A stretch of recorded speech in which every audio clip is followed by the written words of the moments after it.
हदबन्दीभन्दा बढी जग्गा खरिद बिक्री गर्न दिई सरकारी सार्वजनिक सम्पत्ति हिनामिना हानि नोक्सानी गरी भ्रष्टाचार गरेको आरोप सहित पूर्व प्रधानमन्त्री माधव कुमार नेपाल समेत 93 जनालाई प्रतिवादी बनाएर विशेष अदालतमा मुद्दा दायर गरेको छ।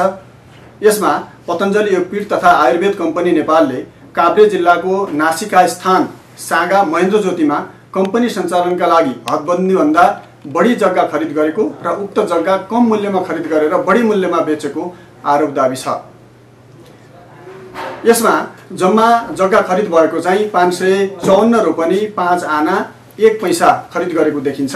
जग्गाको मूल्याङ्कन रकम त्यति बेलाको 18,58,50,000 रहेको देखिन्छ आरोपपत्रमा र हदबन्दीभन्दा बढी बेचेको जग्गा 314 रोपनी 15 आना 2 पैसा 1 दाम रहेको देखिन्छ।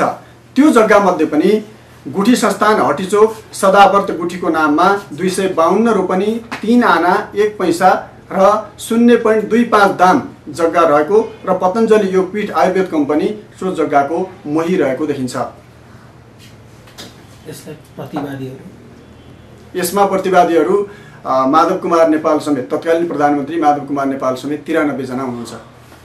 विश्वसनीय, जवाफदेही र पारदर्शी पत्रकारिता सेतुमसी.com